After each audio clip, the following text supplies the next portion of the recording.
Andrey, thanks for coming on the show today. I'm just really excited to have you. Yes, thank you for having me, and I'm super excited. Yeah, because you're a legend. Thank you. Thank you. Yeah. Thank you. And hey, listeners and everyone, good morning, good afternoon, good evening. I am your host, Charlie Shrem, and you're listening and watching another epic episode of Untold Stories. We're together twice a week. We get to have some fun, dive deep in this whole world of crypto, tell some cool stories, and figure out, where this whole thing is going, where we came from, why. Like that's the biggest thing. Someone told me yesterday, Charlie, your show's really great. Actually, it was the guest who said it because you uh, ask such philosophical questions about why we're here, why we're doing this, decentralization, getting people out of disenfranchisement, create an equal playing field for everyone, create a whole new bucket of entrepreneurs and wealthy people, and that's what we do. And it's been really exciting. I've been loving doing it with all you guys, and I'm really excited to present our next guest today, Andrey Nayman. Thank you so much for coming on Untold Stories. You're a mathematician, a quant and professional investor. You're the CEO of Magic Square, which is whole. I You're taking on a huge challenge of building the app store for experiences in Web3. We go to the Apple App Store or Google Play, and there's like community. There are centralized vetted apps for the app stores, and I think what you're doing by having community vetted crypto apps inside one single place with Magic Square, I think it's what we really need. And I was discussing this need actually with our guest yesterday. So it's like almost like I'm having a continuation of the conversation. Amazing, amazing, Charlie. Thank you for having me here. And yes, I do believe that our industry deserve a community vetted marketplace that will actually make the life of all the people that want to come into the crypto space much easier. Because today, for me, I'm crypto space from 2013, and I love challenges, and crypto is challenging. For a newcomers, if you want to understand what it's all about, it's complicated. And if you're taking perspective of traditional investor and trying to invest in, if you're talking about B2C, in project or products that simple to use, and crypto is not there yet. It's not ready for mass adoption. And our vision was to create something that people will understand without any learning curve, because it's supposed to be like Web 2, yeah, in terms of experience, but will provide the value of Web 3. This is all about. We're working on the project for a year and a half to deliver this dream. We started our beta tests a few weeks ago with more than 170,000 users registered so far. So I do believe that the industry is ready for the crypto app store. But that's a big statement. It's like you've been involved in early Bitcoin community. You're involved in the Ethereum ICO, so you understand the time lapse that we've had over the last 10 years.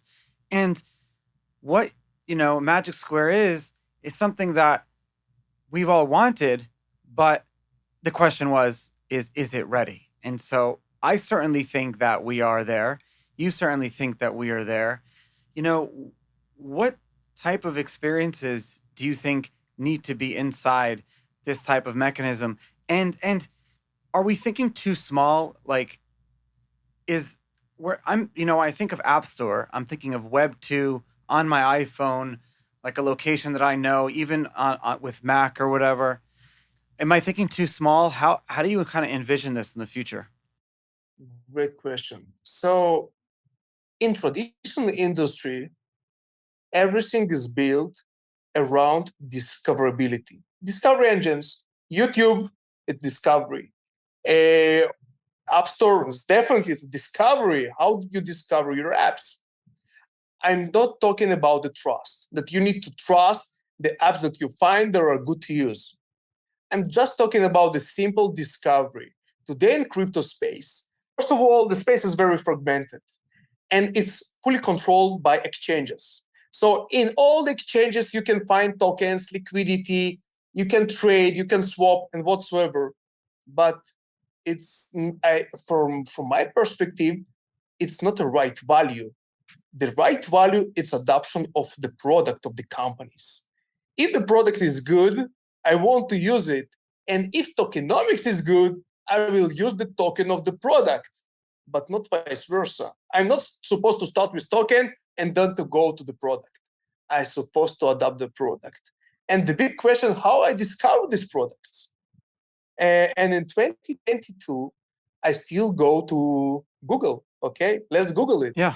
I want to play a game, and it's not an Axie Infinity that most of you know. I go to my browser and I will just type what are the best play to earn games in 2022. This is the user experience that we anticipate to get. I don't think so. That's so funny because I just did that. I went to Google and I was like, what's the best, hotels of 2022 or what's the best blockchain app of 20? That's literally our discovery mechanism. I did that like an hour ago.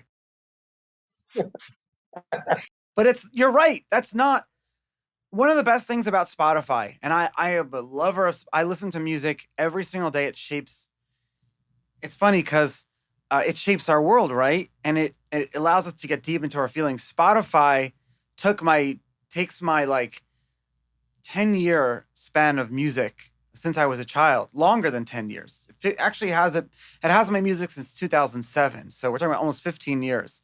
It has my music, and it's a discovery mechanism for new music. I've found artists that I used to listen to as a child that I've forgotten their names. I haven't heard these songs just because through listening to the music of today and it knowing what I like, it brought me back to the old artists of my childhood. And actually, I've been listening to so much Israeli music again, just from that, just because I grew up listening to Israeli music and everything. I'm back at it. I can't stop listening to like Yoram Gaon and all these different artists, like Arik Einstein, all these people, just from like of my youth, just because it's just what Spotify wants me to listen to. So I get the whole discovery world, and it does not exist in crypto at all nowadays. It's not. And we just, the interesting thing about these sizes, we need to compare the traditional industry and the App Store. You know that, more than 100,000 apps are listed in App Store per month. And the big question, okay, how many apps exist in crypto space? How they're live? How many new apps production ready released per month? And our industry is still tiny. We are just in the beginning. Yes, the number is growing. And the biggest challenge, by the way, for developers to distribute their app, what are the main distribution channels for our apps that we develop? The answer There is isn't probably, any. Yeah. No, there's no any distribution channels. And Telegram and Twitter, they're not distributed channels for your apps. You need a source, a platform that will assist you to distribute your apps. And first of all, it's not exist and for a reason. And the question was if the market is there or not, if it's ready or not. And I do believe that we're in a phase when the market is ready. It's ready because we see more developers coming into the crypto space. They're developing their app and they need a space to distribute their app. So this is why we see a very big attention to the Magic Square, both from the investor side and, of course, from the developer side.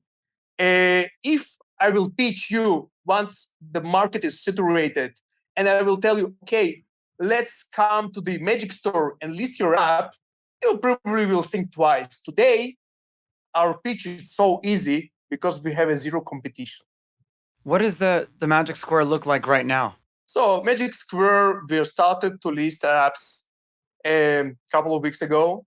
Right now in our pipeline, 150 apps, 60 of them are listed. And listing process, it's not controlled by us. It's not a centralized process. It's fully decentralized one controlled by the community. When 250 people need to evaluate every single app before it's listed. And validation, it's not a simple yes or no. It's a very complicated process divided by 5 categories, 70 different questions that they need to evaluate before the app is listed. If the average score going to be 4 and above from all those 250 people, the app will be listed automatically. The entire validation process is on chain. It's very transparent. The validators chosen randomly. So we are trying to build the company that really controlled, not by us. I don't want to be the gatekeeper.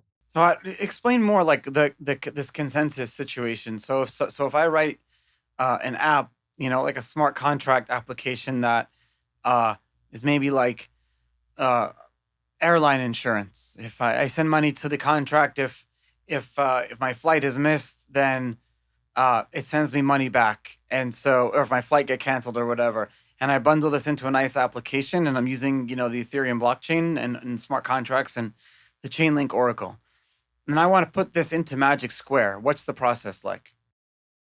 The process, you need to open Magic ID. Magic ID, first of all, the basic unit is you as a person. And you need to create Magic ID. The Magic ID is our decentralized ID. You can put in this ID all your personal information, aggregation of your wallets, your social networks, your control access to different platforms with this Magic ID. Once you have Magic ID, you can become a developer, and you need to go through the listing process. It's very simple. You need to add some information about your app, about your team, to add all your smart contracts. If you have smart contracts, they're supposed to be edited or audited, and you need to provide us with the last audit. The audit is supposed to come with non-company.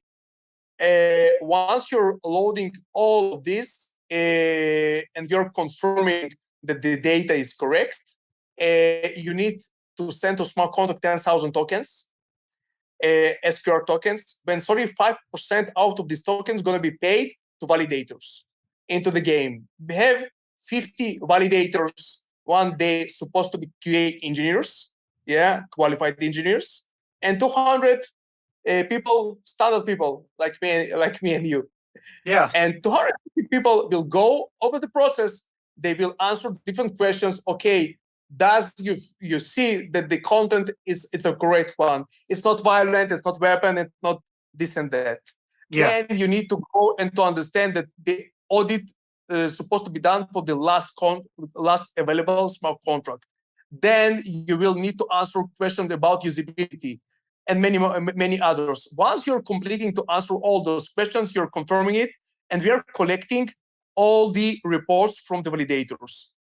So this is the consensus. It's not a simple one. It's not, as I mentioned, it's not yes. No, it's a very, very unique one, actually.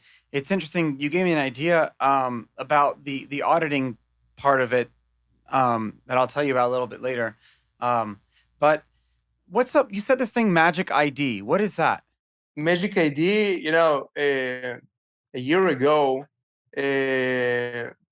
we saw a new terminology called SSI, self-sovereign identity. It's your identity that you control. So Magic ID is SSI. Yeah, it's your information stored on your device, controlled only by you. So if you want to access any application, they can request to get your data, your wallets, your personal information, access to your social networks. And you can provide them this access or not. And at any point, you can redeem this access. And in the future, I believe that, for example, I'm as a very active person, and you want to get my information, I would ask you to pay for it. I like that. So we are talking about a new model of control of my identity, my personal information, and everything that I do in the platform stored as a part of my identity that I can sold at any point or just share it. Guys, I am so excited to talk about our newest presenting sponsor, SafePal. SafePal is an all-in-one solution. You got a beautiful hardware wallet. You have this amazing fireproof cipher. You got a mobile wallet, an extension wallet similar to MetaMask. You're talking about an all-in-one solution for all of your crypto needs. Founded in 2018, SafePal is a Binance Labs-backed Singapore-based company, the venture arm where their mission is to make crypto secure and simple for everyone. You got cross-chain swapping, trading services, and more. SafePal supports over 40 different blockchains. I mean, check this out. Look at this. If you back up your private seed in this beautiful metal SafePal backup here and you keep it in your safe, fires or water or nothing degrading over time, you should not be backing up your crypto on pieces of paper. I mean, look at this. Look at the S1 here. It's so cool. This is the hardware wallet. You're talking, I'm used to using the Trezor or the Ledger wallet, but SafePal is a lot better because not only do you get the hardware wallet and the backup cipher, but you also get the mobile wallet, the extension on your Google Chrome or whatever Firefox you use. So it all works together. You don't have to worry about man-in-the-middle attacks and everything like that. You can go to safepal.com, use the coupon code Charlie, and you'll get any of these amazing products. The extension wallet is free, the mobile wallet is free, the hardware wallet and the backup are really, really well priced. It's all super safe and secure, and I love it. I mean, there's no other way you should be using your crypto than SafePal. Do you think that encryption can be broken in the future? What are these based? What is SSI based off of? Is it AES 256? Yep, exactly. So broken, if we are talking about quantum computers, I think yes. But with quantum computers, we will definitely change the encryption model. What do you think about encryption in general? I just fell into like a big deep rabbit hole of cryptography and encryption. I was learning the differences between asymmetric and symmetric encryption and things like that. Are you a follower of that? Yeah, I love this. I love the encryption. What I love about the cryptocurrencies, it's not about it's not a liquidity. It's nothing. It's about the technology that we are using, and it's thrilling. Yeah. So I see the development of all the chains, starting from Bitcoin and Ethereum, and right now it's an era of layer two platforms, layer two chains, and I love it. I think that yesterday I have an AMA and I asked guys, right now this month I have two events that I really anticipate them. One of them is September 7th, and one of them September 15th. And what are they? The first one, September 15th, it's we are moving to POS with Ethereum. Yeah. It's my wedding anniversary too.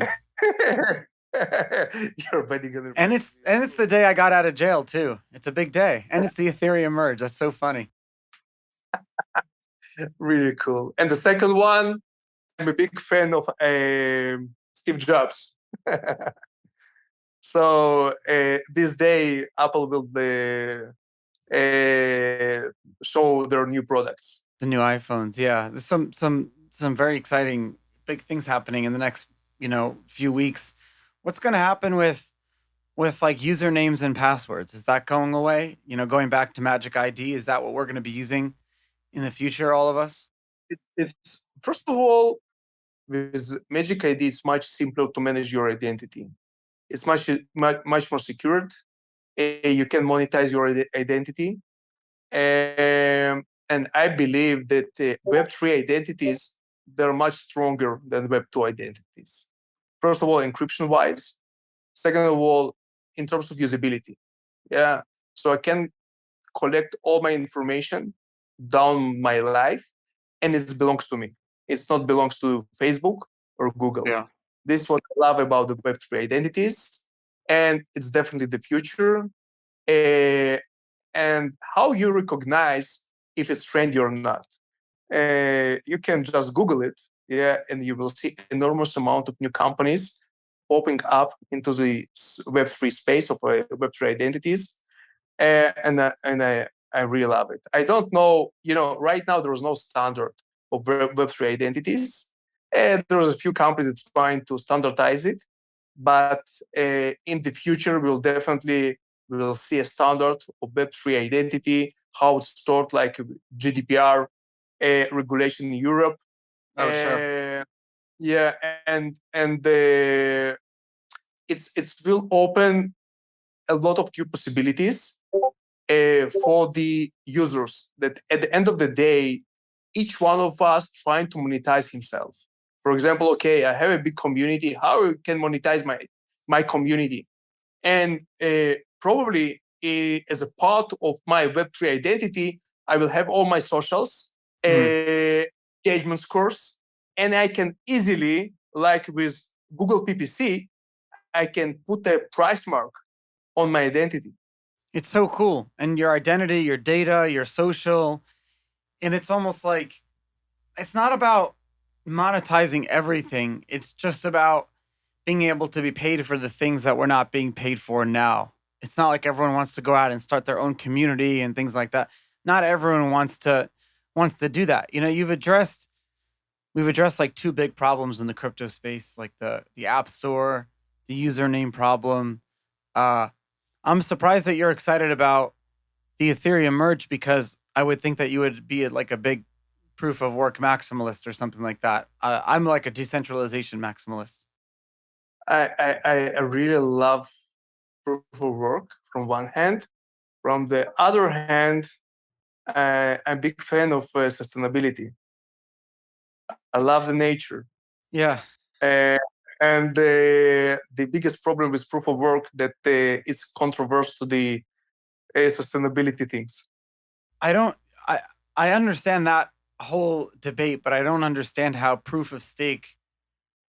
Ethereum is lucky that it has the distribution that it does, and even the distribution that it does is maybe not fully because a lot of people are holding on to large amounts, and the staking voting is going to be largely in the hands of these large individuals or whatever. But it also had the benefit of being proof of work for like 6 years, and it gave it the ability to like get to its scale. My fear is that a lot of blockchains will now just launch proof of stake automatically, and that's not good for decentralization. Uh, Ethereum is almost So like I agree and disagree, because if you just take a look at the mining companies, okay, the mining companies, you will see that it's quite centralized. it's a very different system though, the way Bitcoin and Ethereum works, where with Bitcoin, miners are not operating node software themselves. They're either deferring to other node operators or they're running their own node operators. Wherein with proof of stake, now that those two separate tasks of mining validating being one and then node ledger validating, it's combined into one. So the incentives, to be honest, don't really matter anymore. Where Bitcoin miners couldn't take over Bitcoin with Bitcoin Cash in 2017 because all the node operators, which are the exchanges, individuals like you and I, we can all run the node software on our computer. And there's 15,000 nodes operating, and only a few thousand of them are the actual miners themselves, because the miners and the mining pools will end up just using one or two different nodes. They're not going to just randomly switch between them. Uh, Yeah. and and at the same time, with Ethereum, with Bitcoin, is that I can still put any transaction into the memory pool and any miner can pick that up as long as they're the one mining a block. So it's almost impossible to try to take over the network fully or censor it unless you actually fork it. Where with proof of stake, you have the ability. I didn't mean to go down this whole road. I'm thinking about it all the time. With proof of stake, you have the ability to, on the current chain that's moving, to censor individual specific transactions. Whereas with Bitcoin, in order to do that, you'd have to have your own orphan chain. So it's Yep. like, so it's that I'm a decentralization person. It comes back to like, why are we here in the first place? But I love amazing computing and the beautiful things that Ethereum could do. And of course, I love nature. I wish there was a way that all of Bitcoin could be run by hydroelectric power or something like that, or solar power. But I don't know if we're there yet. But that's kind of my brain dump. That's what I'm thinking about this morning. So first of all, I thought that September 15 is going to be a big event. I don't, I can imagine, but I don't know what going to be the effect of this event on our industry. So it's a huge uncertainty at this point. You have a lot of during the last 3 months in all the professional chats. This is the only discussion. How it's Yeah, gonna everyone's affect like our sick of industry. hearing about it now already. Yeah, same here. So this is a very big event that anticipating to see what's going on. I met, I think, Vlad Zamfir in 2015, and they're talked about proof of stake. So it took them 7 years. It's a huge challenge. It's a huge challenge for a big and the most successful chain in our industry. Isn't it crazy? It's crazy. It's crazy. It really is. Crazy. It's like imagine that Ethereum, say 42% of 42. In terms of applications, more than 80% of apps build on Ethereum. So imagine that 82% of presidents of the world going to be changed in one day. So I don't know how it will affect our planet. It's huge. We really anticipate to see its effect. And the major question, if it will affect it for good or for bad, I don't know yet. But previously I have had a very interesting discussion regarding our bear market, and you know what? I love it. It gives a lot of opportunity to new companies. Oh yeah. Like what came out of the bull market, I don't, there's years I don't remember what I was even investing in or like what was launching, but I remember now during this bear market, it's been like almost 8 companies, and it's been like the evaluations are normal. And I like when we're building, anticipating the bull market, because then you're building everything for now. You're learning how to survive, growing your company, cash flow management, runway. You're doing it all in the bear market. And then when the bull market comes, you can enjoy. And then what happens is companies, this is another, well, I'll talk about it in a second. But then when you're launching in a bull market, it's a lot harder to do. It's almost like people should wait. The problem is once you go from a bear market to a bull market, you have to remember your roots, because you'll go back to a bear market, and we have it now. We have companies that we've invested in the last cycle that if you don't pivot enough, you have to. What happens is that you have your core, and this is almost like advice to any entrepreneur, is that you have your core business model be successful in the bear market, but then during the bull market, you'll figure out something else is going to start making your company money. It's just going to change. You're going to be changing very quickly, and then you're going to forget your roadmap, and you're going to go out and build for the demand of today, where you used to be building for the demand of tomorrow. But then when that demand of today ends, you have to remember to go back and remember what worked in the beginning and pivot back to that. See, a lot of companies, they get too big and they never let people go. They never do layoffs. They never change their direction. I was having a conversation yesterday with someone about this, actually. It's crazy. But you guys launched during the bear market, so it's like a really positive thing. Yeah, I really love it. I really love that we need to work harder.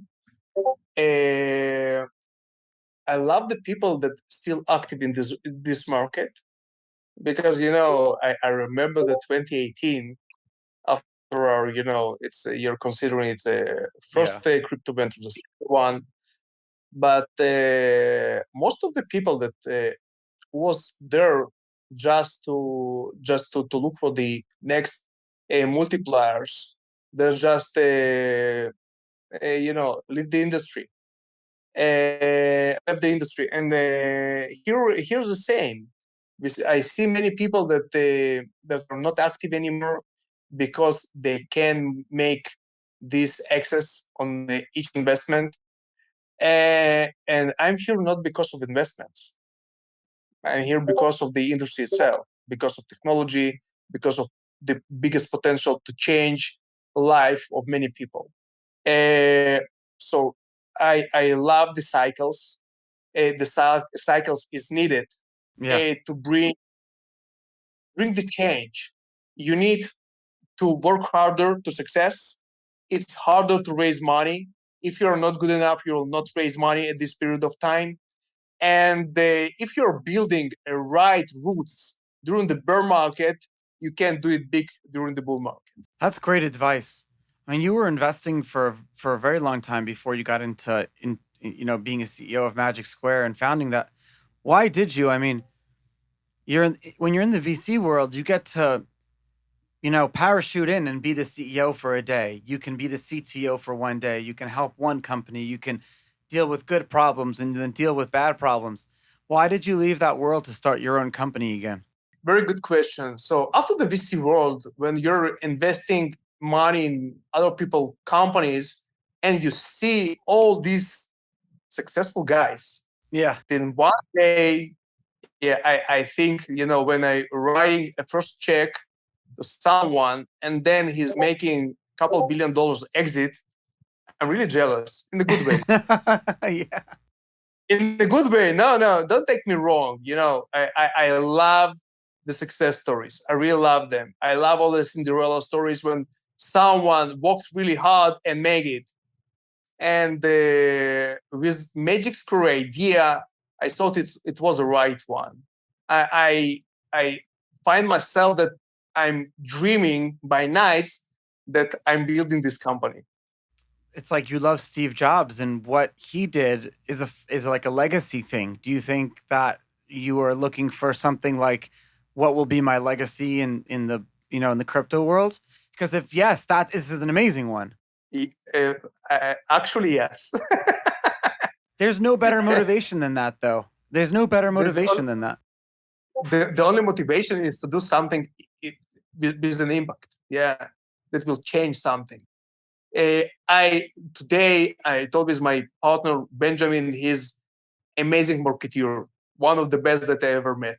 And I told him, we are creating a new way to people to distribute what they build. I want to I want to come to every hackathon and to explain the builders that after they build their app, they need to think about the way to distribute the app, about their communities. And once they're building the app, they need to understand the user. And we are there to assist them to understand these users. And this is my motivation, just waking up in the morning and building because I think we're doing something good. Andrey Nayman, thank you so much for taking the time and coming on my show today, giving us insight, so much insight and knowledge, and we really, really appreciate it. Thank you, Charlie. Thanks a lot.